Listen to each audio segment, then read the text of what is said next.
Vakil o'qishgan. Men buni qurib berganman. Bu daromad yaxshi bo'lib, mesela repetitorga qo'ydik. Katta olamiz. Repetitorga qatnab, grant o'qishga tashkilni.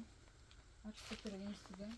Hozir mana ikkinchisini ham undan o'qityapmiz. Bu ikkinchisini ham repetitorga qo'yib o'tibmiz. Nasib bo'lsa bu yil grantga o'tiribmiz. Grantga. Sertifikat o'qiyapti. Bu endi haligi sal qo'shniga tushuntirib aytaman buni. Issiqxonadan chiqqan daromad borku. Daromad hisobidan bolasini repetitorni pulini to'laydi. Ana o'sha narsa. Avval repetitorga to'lamagan. Lekin men bundan daromad ko'payganligi uchun bular qancha bir yilda umumiy qancha daromad qilyapsizlar?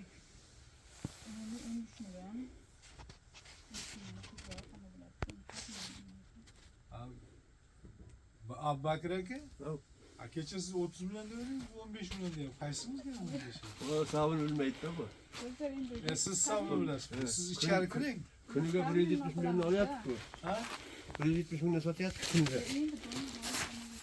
Kuniga. Ya, o masalan bundayda haligi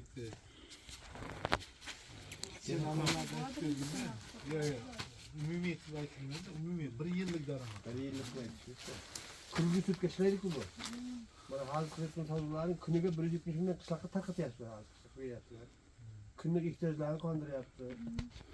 Balki mehnatlar orqasida mehnatli bo'lmaydi.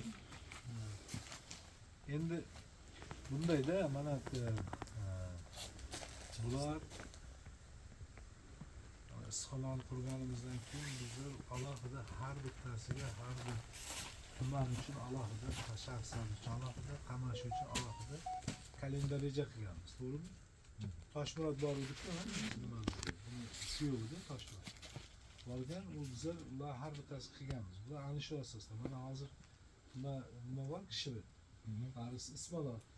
Yerda mana nima ko'chirishga kashtinch. O'sha kashtishlar boyagi nimalarni bular sotadi-da, bu yil bo'yi sotiladi. Kesinglar, o'sib chiqaveradi.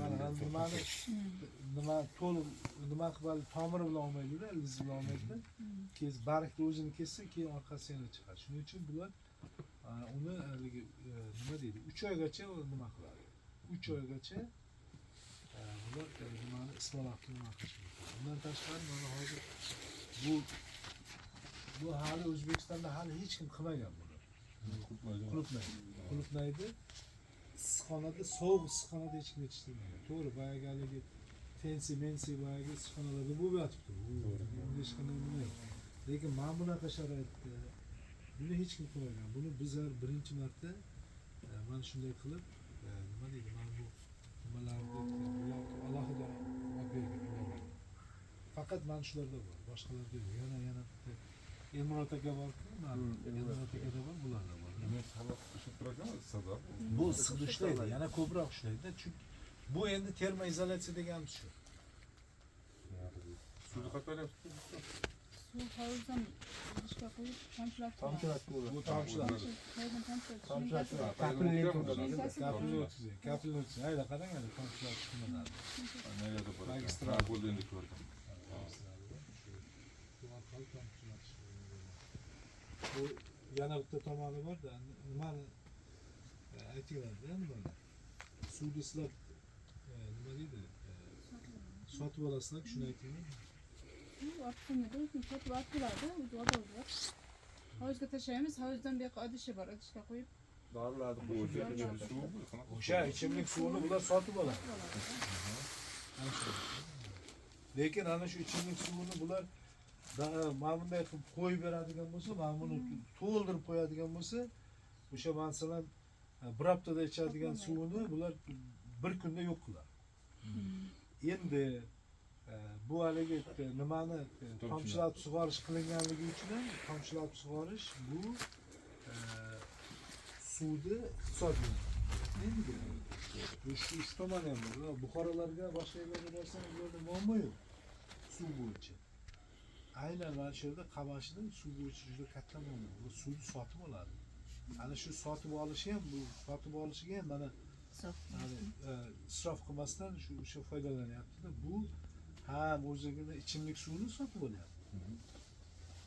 Shu bilan birgalikda issiqxonada yetishtiradigan ekinlari uchun ham sotib olyapti-da. Mana shuni faqatgina uni iste'mol qilyapti. Bu ham bir tomondan haligi Haftaga bir marta olasizlarmi? daromad bo'lishi.